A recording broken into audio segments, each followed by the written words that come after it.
L'histoire que nous allons vous raconter à présent se déroule dans un décor de rêve, la vallée d'Aspe, toute proche de la frontière franco-espagnole.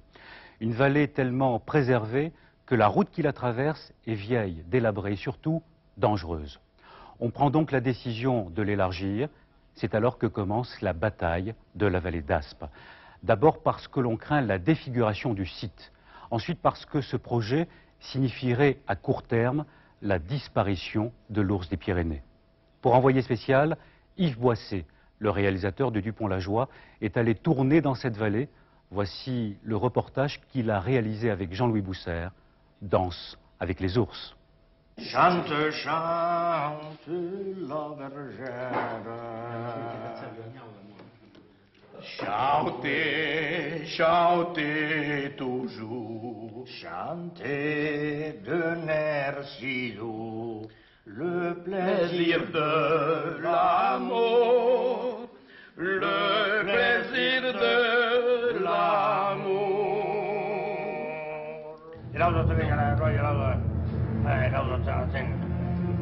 Cette fois que je l'ai vu faire le vélo, il a fallu que je me mette par côté, et lui il est passé. Ah ouais. Ouais, ouais.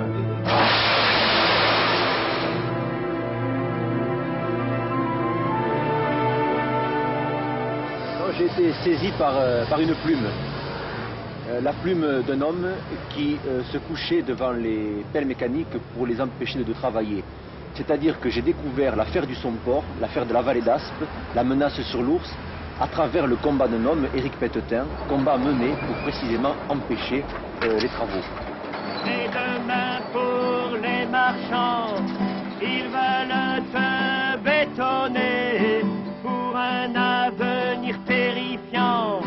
Ils veulent te goudronner dans ton gave les bulldozers, dans tes roches leur dynamite. C'est l'Europe des affaires qui vient mutiler tes sites dans la vallée, dans la vallée, dans la vallée, dans la vallée sacrée. Deux fois de voie comme c'est prévu en 2005, là c'est l'horreur quoi. Il n'y aura plus qu'une autoroute dans la vallée, point final, et ça touchera les deux côtés de la vallée puisqu'elle est très étroite, c'est une vallée en V, très profonde, il n'y a qu'à voir quoi. Il y a les falaises, les pentes, la route actuelle qui tourne et qui épouse la voie ferrée, et puis le gave qui est toujours à côté d'elle. Et après ça remonte de l'autre côté, donc ça va être plus qu'un massacre, ça. C'est même impossible. Géographiquement c'est impossible.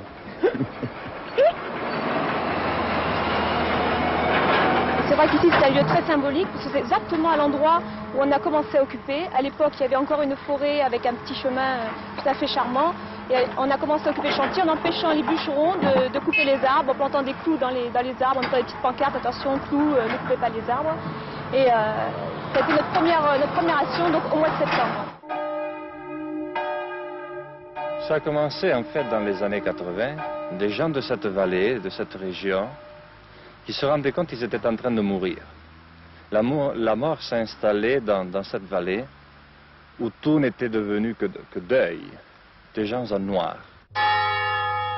Lorsqu'on voit une vallée qui perd 15% de sa population entre chaque recensement, une école en Haute-Vallée qui ferme chaque année, école de Setegen, école d'Etsot, l'école de Borse cette année puisqu'elle ne comptera plus que 5 élèves, lorsque dans ce beau village de Borse, vous voyez 25 maisons se fermer en 25 ans, et l'état de nos villages, surtout en saison morte, évidemment, nous avons beaucoup œuvré pour l'amélioration de cette RN 134 et pour la création de ce tunnel du Somport.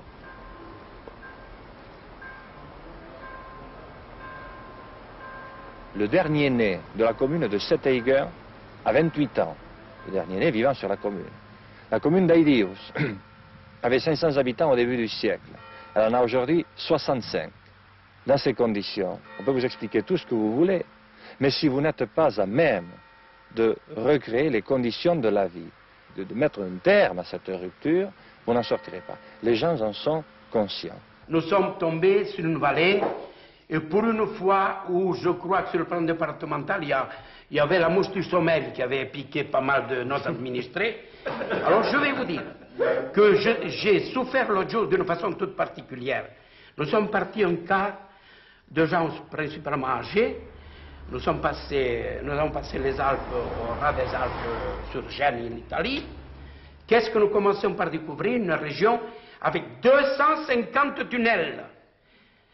Des ponts de l'Europe, il y en a plein, des encorbellements, des paravalanches sur des kilomètres. Nous avons dit notre petit tunnel et nos routes, c'est une petite merde. Et si nous avions eu les détracteurs de la vallée d'Aspe dans le cas, croyez-moi, ils auraient passé de mauvais quart d'heure.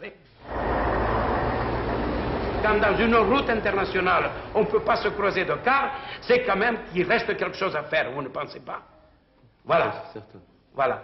Et c'est dans cet esprit que moi, contrairement à Éric Petetin, je me suis battu de toutes mes forces pour que cette route, ce tunnel, qui ne sont pas les éléments les seuls, mais qui sont des éléments décisifs, puissent aboutir. Le problème n'est qu'on n'a plus le choix. La route va se faire, un point c'est tout.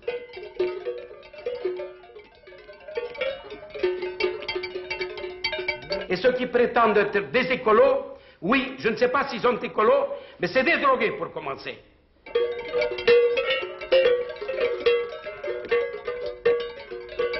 Quand je vois écrit que les écologistes sont des nuisibles, sont des oisifs, sont des gens sales, je retrouve là tout un langage pétainiste. Les écolos, ce sont ceux qui sont sur les prés, qui curent les rigoles, qui taillent les haies, qui peignent, qui font, à travers leurs bâtiments et tout l'ensemble, une région accueillante. C'est ça les écolos. Pas ceux qui viennent semer des seringues dans leurs réunions. Hein. Non.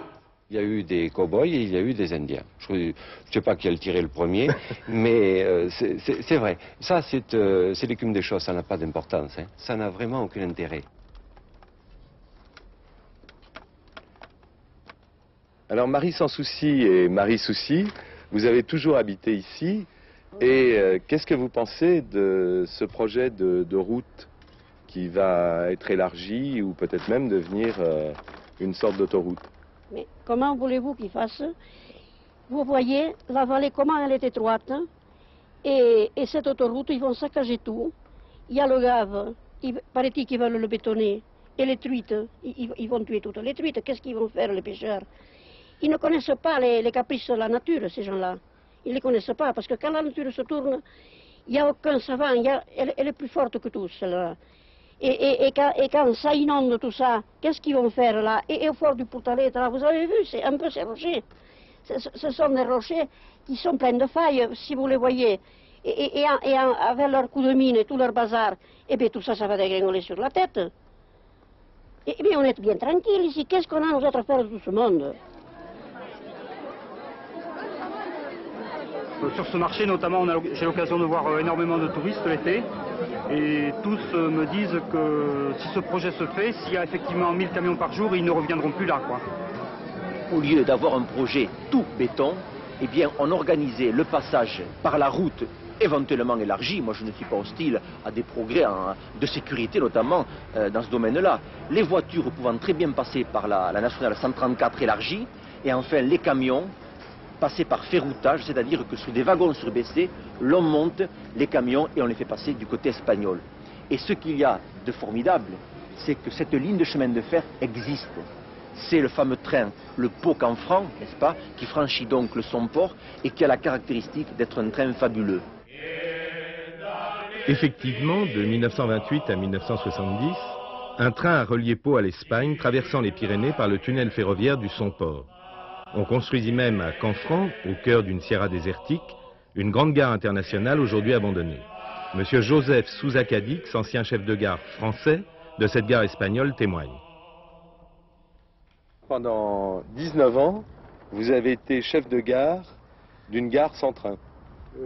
On peut le dire, hein? Oui. Enfin, j'avais les trains espagnols que je regardais passer quand même, que je regardais arriver.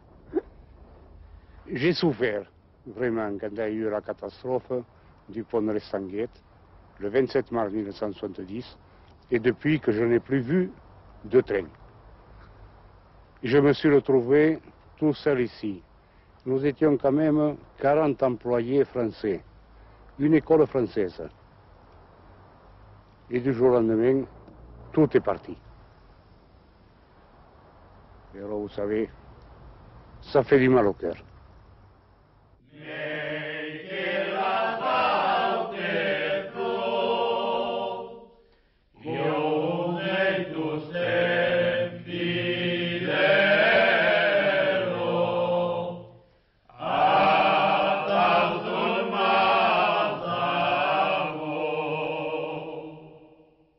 Ils avaient fait la voie ferrée, ces pauvres gens, pas avec toutes ces machines d'aujourd'hui, à bras d'hommes.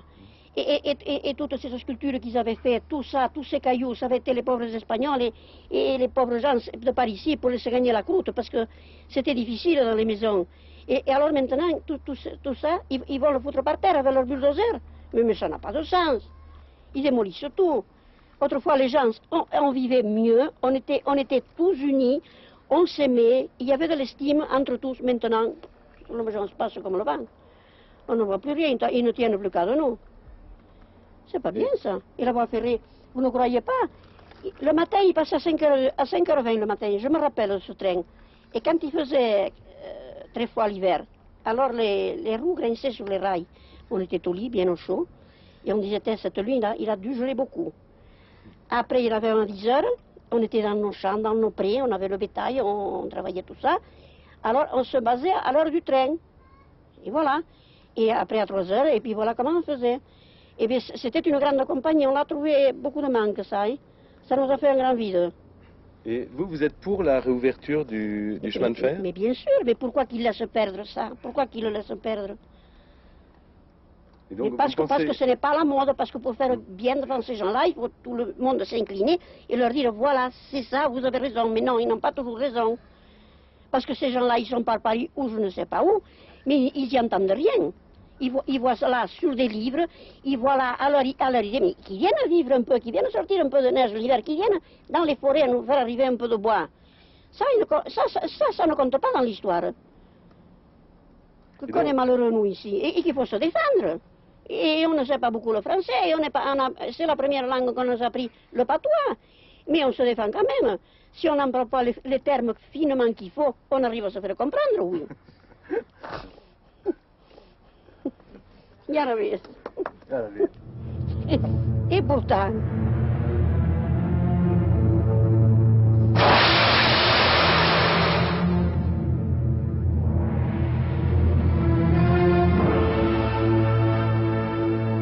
Je me trouve face à l'autre. Il se met tout droit. Mais il m'a pas laissé le passage. Il a fallu que je me mette par côté, et lui, il est passé. Ah Oui.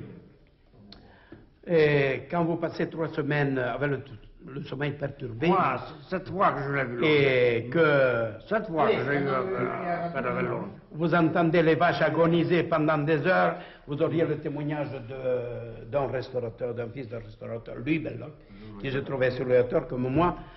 Alors vous comprenez, l'ourson en peluche et entendre des vaches de 500 kilos qui ne pouvaient pas tuer sur place, agoniser sur le plateau d'Issoc pendant 5 jours, trembler, les griffes qui avaient traversé jusqu'au poumon, ça faisait des bulles, ça faisait... Et puis elle était là, 4-5 jours, et claquait. Par lundi, la matinée, la belle femme va dans son pré.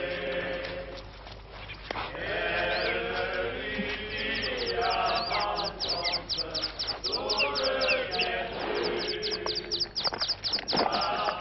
promesse que je t'ai faite, je m'en aimais, je m'en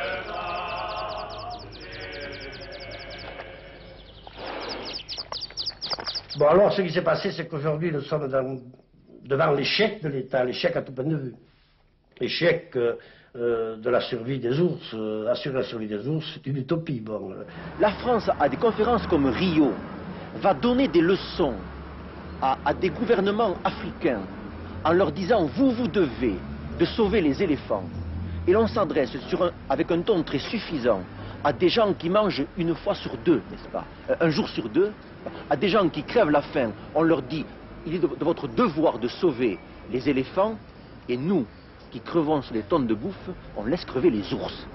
Est-ce que vous avez raconté l'ours qui avait descendu jusqu'à la voie ferrée et la départementale, la nationale, à côté du concasseur?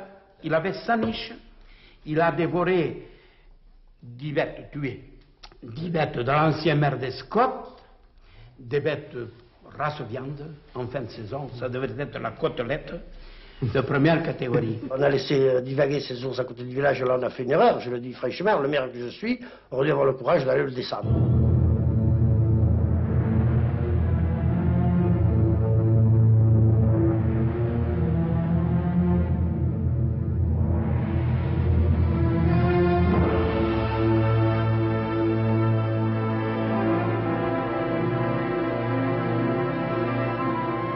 Cellule de crise, vous vous rendez compte, cellule de crise pour un ours, si je me marre, moi.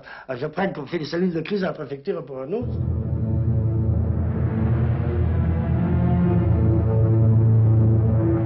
Par moment, je le dis souvent au préfet ou au sous-préfet, bon, ça leur plaît pas. Quand je leur dis que des énarques peuvent faire ont des comportements et prennent des décisions complètement absurdes qu'un alphabète ne prendrait pas, à savoir qu'ils nomment quelqu'un qui est là pour tirer la balle. Alors l'un, c'est celui qui tient le collier, l'autre, c'est celui qui place le piège, l'autre, c'est celui qui tire. Mais c'est complètement... Ils sont fêlés, quoi. Ça veut dire que sur 14 types, il n'y a pas quelqu'un qui peut avoir en même temps le collier dans la poche et tirer un ours. C'est fou, quoi. Et savoir placer un piège.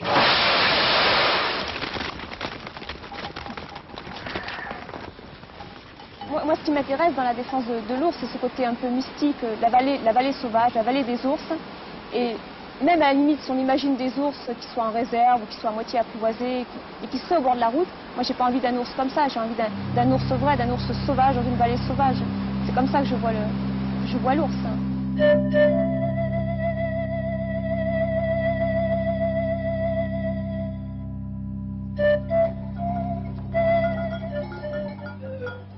Si l'ours n'était pas là, nous on lutterait avec autant de force contre ce projet de grande route. Si les ours s'étaient tous éteints, s'ils n'étaient pas encore 12 à vivre dans ces forêts, on lutterait pareil, parce que ça serait aussi mauvais pour la nature.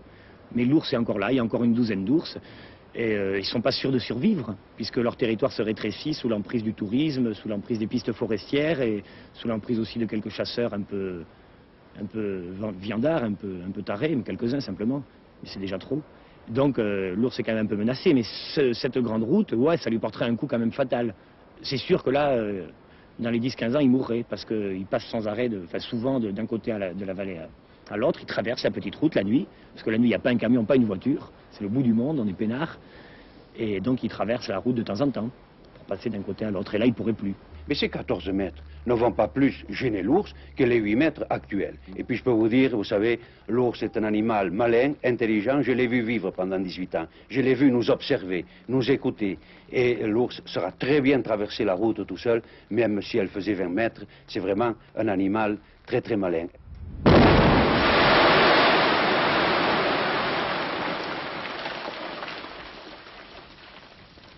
C'est vrai que ça a été un chantier très déstabilisant, des entraves au travail majeur, hein, c'est-à-dire qu'on se couchait sous les chenilles des engins, on nous bouchait les trous de foration. Quand on était en train de mettre des explosifs, il y en avait qui sautaient des arbres, qui nous sautaient sur le tir, avec tous les dangers que ça représente. On nous a mis des morceaux de bois dans les démarreurs. Tout le travail est...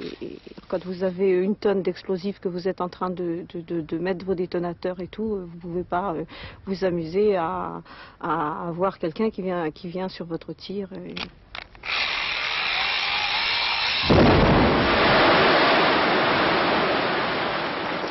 Des tirs de mine énormes, des tirs de mine de la puissance de 2 tonnes d'explosifs, alors qu'il y avait un cahier des charges qui était quand même relativement clair, dans la mesure où il ne fallait pas dépasser 70 kg. Et nous avons 1100 mètres carrés de plancher qui ont bougé. Alors les cloisons sont parties avec. Pour dormir actuellement, nous sommes obligés de mettre des cales de 10-12 cm sous les lits. Nous n'avons plus de chauffage central. La chaudière qui avait 3 ans a été complètement fissurée. Personne ne veut la prendre en compte, évidemment. C'est-à-dire qu'on a investi tout l'argent que nous possédions. Et maintenant, nous sommes obligés de repartir à zéro avec des emprunts si nous voulons travailler.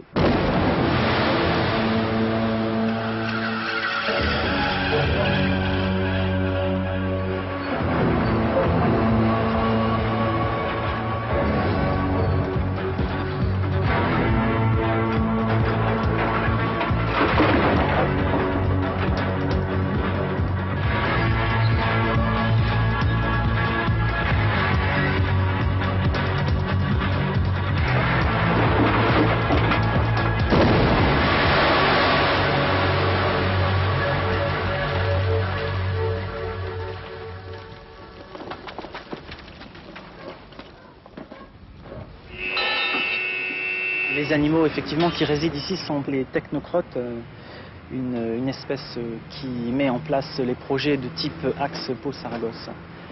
Alors le 27 juillet dernier, le groupe Ours, Occupation utile et radicale du Somport, investit la direction départementale de l'erreur. Moi, je rappelle quand même, on est dans un pays démocratique où il est normal que toutes les expressions s'expriment, à condition bien sûr que ça n'entraîne pas de remise en cause des décisions publiques. Et aujourd'hui, alors... de bois, ça.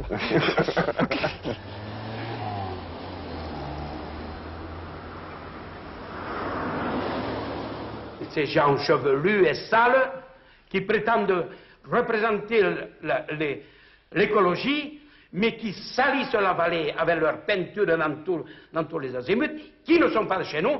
Alors moi, après 10 ans, débloqué 150 fermes, et en tant que bénévolement en plus, à la tête d'une association, je me vois arrêté par des Allemands, des Belges et des Hollandais.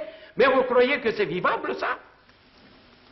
Monsieur Pététin a fait un peu de peinture, bon, mais il n'est pas responsable de tout. Ce sont les égarés du Larzac que nous avons ici, les derniers égarés du Larzac et qui se trompent un peu de combat. Hein. L'animateur de ce combat, l'empêcheur de bétonner en rond, c'est Éric Pététin. Ancien objecteur de conscience, guide de haute montagne, il créa dans une petite gare désaffectée le gîte de la Goutte d'eau, vite devenu le rendez-vous obligatoire des montagnards et des écologistes. Après 2 ans d'ouverture, de fonctionnement, la Goutte d'eau était pleine tous les week-ends presque. On n'arrivait pas à faire dormir tout le monde, alors on s'est dit, ben, il y a des vieux wagons que la SNCF met en vente, on va en acheter un. Et après 1 an de boulot, on l'a changé en petite chambre. On a fait plein de petites chambres dans tous les compartiments. Et les couples, les enfants, les familles venaient dormir là et passer des vacances. Et il y a eu 5 ans de bonheur dans ce wagon, quoi. Et au début du mois de juin, ça y est, réveillé dans la nuit, le wagon en feu. Inondé de fioul et il a cramé devant nos yeux, on ne pouvait pas l'arrêter. C'était trop fort et les pompiers sont arrivés au bout d'1 heure et ont arrêté le feu à la moitié. Voilà. On a des soupçons, oui, puisqu'il existe en effet un certain nombre de Valéens qui se sont constitués en milice et qui ont fait un certain nombre d'actes de ce genre. Ouais, c'est sûrement un petit groupe, le petit groupe de quelques représentants actifs, les plus décidés de la milice valéenne, qui nous déteste et qui a juré notre perte et qui voudrait nous voir gicler de la vallée. C'est net. D'ailleurs, ils nous l'ont promis, on me l'avait promis 10, 20 fois, 30 fois, de foutre le feu au wagon et même à la goutte, en entier. Alors, vous me parliez de milices. Alors, des milices, on peut en trouver beaucoup si on raisonne comme ça. En fait, je crois que ce sont des actions ponctuelles de gens qui... Écoutez, on se connaît tous, tout de même, on se connaît tous.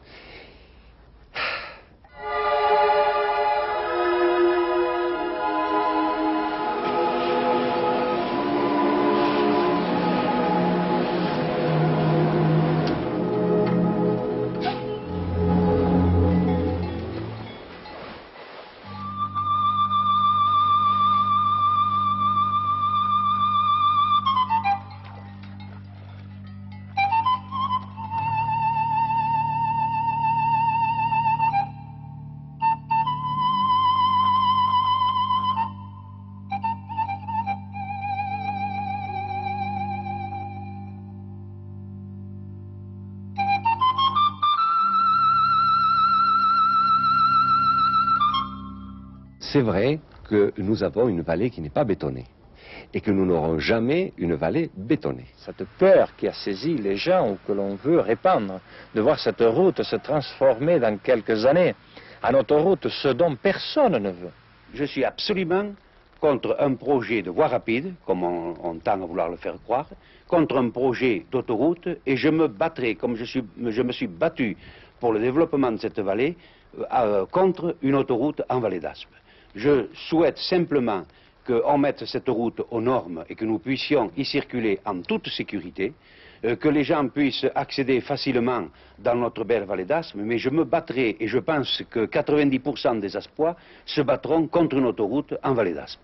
Nous voulons simplement que l'on nous mette au courant de tous les projets qui existent, et a priori, ce que l'on est en train de découvrir avec les rapports qui jusqu'alors étaient restés secrets, nous laisse présager que nous sommes dans la bonne voie, c'est-à-dire que le projet de 2 voies dont on a toujours entendu parler jusqu'à maintenant, de par ces rapports, est en train de se transformer en une éventuelle création d'une autoroute. On vient d'être en possession de documents très officiels et qui n'ont pas été d'ailleurs démentis dans la presse après information et qui ont même été reprises par la presse nationale.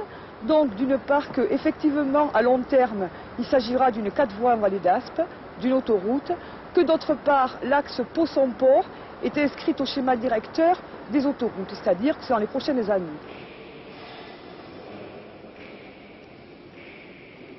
Et ce que nous craignons par-dessus tout dans cette course contre la montre, c'est que finalement la justice ne se prononce que trop tard, c'est-à-dire quand les travaux auront atteint un stade irréversible, et que comme dans beaucoup de situations de ce genre, eh bien il soit trop tard. C'est un déni de justice.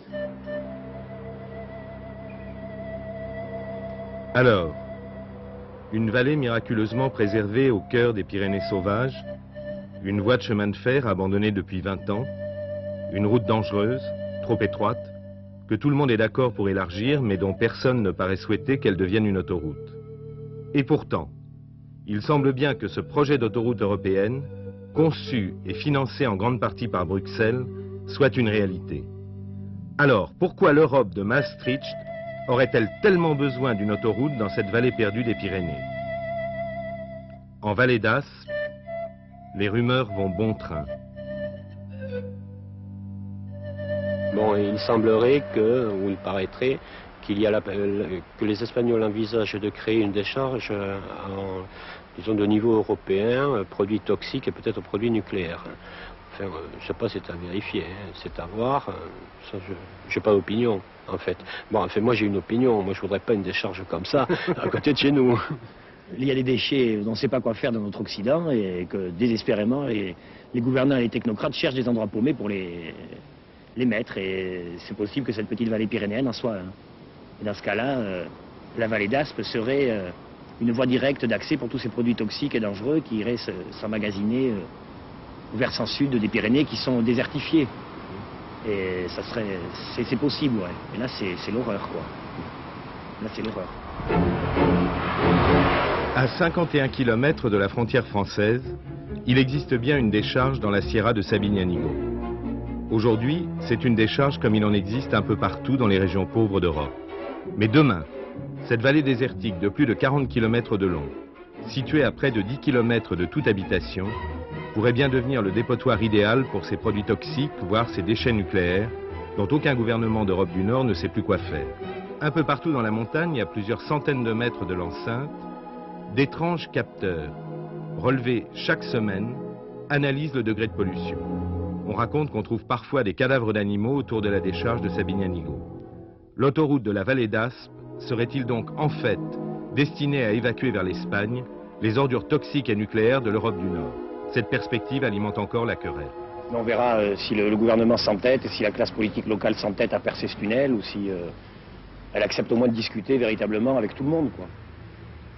Ça n'intéresse pas de sauver ou de protéger l'ours. Ça n'intéresse personne. Ce qui intéresse beaucoup, c'est la querelle, c'est la polémique. Alors, ce qu'il faudrait, peut-être, s'ils veulent continuer la guéguerre, c'est nous prévenir.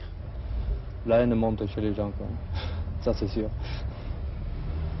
Et puis je crois que, vous savez, dans la vallée d'Aspe, les Aspas, ce sont des gens qui ont le sang chaud. Il y aura peut-être des fusils qui vont sortir.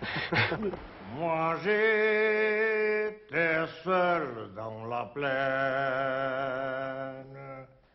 lorsque je vis en face de moi un garçon de 20 ans à peine qui portait les couleurs du roi.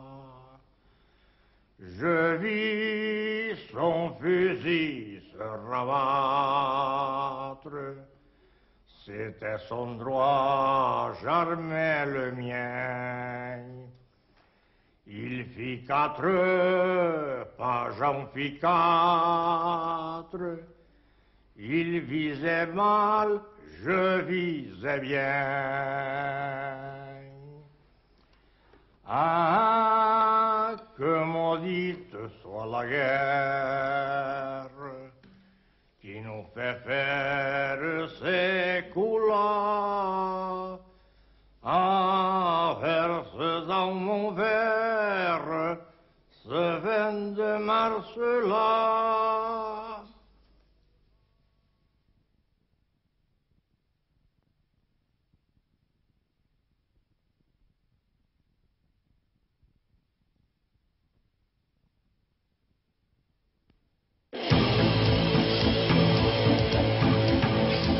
Yves Boisset, bonsoir. Bonsoir. L'une des explications de cette affaire, si on vous a bien compris, ce serait donc cette décharge à la frontière franco-espagnole. Oui, il convient de mettre tout ça au conditionnel parce qu'au départ, ce sont des rumeurs. Mais des rumeurs extrêmement insistantes, aussi bien dans la vallée d'Aspe que du côté espagnol. Alors, à l'origine de cette décharge, il y avait dans les années 80 une très importante usine chimique qui a provoqué une véritable catastrophe écologique et des accidents humains, et qui a été fermée par une décision de la Cour de la Haye. En quelle année ? En 1989. Alors certains disent que cette décharge serait fermée depuis 1989, précisément. Oui, enfin, elle est dans une activité extrêmement réduite à l'heure actuelle. Mais elle existe toujours, on l'a filmée, et rien n'empêche de penser qu'on pourrait la rouvrir, voire au contraire l'étendre, l'amplifier, dans cette vallée qui fait plus de 40 km de long. Et d'autre part, des papiers existent à Bruxelles qui envisagent, ça n'est pas une décision qui est prise, il y a des études qui sont faites. C'est une hypothèse. C'est une hypothèse de travail pour utiliser, réanimer, réactiver cette décharge pour en faire une décharge européenne pour produits toxiques. Et à ce moment-là, effectivement, c'est une explication possible. La voie d'accès par la vallée d'Aspe, une 4 voies, peut-être même une autoroute à l'horizon 2005, serait effectivement un accès très pratique pour ces déchets jusqu'à la décharge. Finalement, Yves Boisset, ce travail de journaliste vous a intéressé, amusé, passionné ? Oh, passionné, hein. Et en particulier parce que dans cette vallée d'Aspe, j'ai rencontré des gens d'une très très grande qualité humaine, que ce soit ceux qui sont pour la route, que ce soit ceux qui sont contre la route, sont des gens, comme vous avez pu le voir, qui ont le sang chaud, qui ont un certain dynamisme. Mais on sent monter la haine entre ces deux parties des habitants de la vallée d'Aspe. Ah, c'est un délicat euphémisme. Il y a quand même des wagons brûlés, il y a des gens à l'hôpital, il y a des gens en prison. Et à partir de l'élargissement de la 134, qui est un petit fait régional, tout d'un coup, on est au bord d'une sorte de guerre civile proche d'un climat de western. C'est un peu, si vous voulez, dans les Pyrénées, la guerre entre les éleveurs et les agriculteurs. Et en même temps, c'est, si vous voulez, ce mécanisme de déclenchement de la violence me paraît une chose passionnante, et je crois qu'un des intérêts du film, c'est éventuellement de pouvoir servir d'avertissement, de freiner cette montée de la violence, et aussi d'avertissement par rapport à cette histoire de décharge. Parce que peut-être qu'il y a des esprits pervers qui y ont pensé, et que si on met le doigt sur la plaie, peut-être que ça empêchera que cette décharge soit un jour la catastrophe écologique qu'elle pourrait être. Merci Yves. Tout commence par une banale affaire de drogue. Il y a tout juste 4 ans, les douanes françaises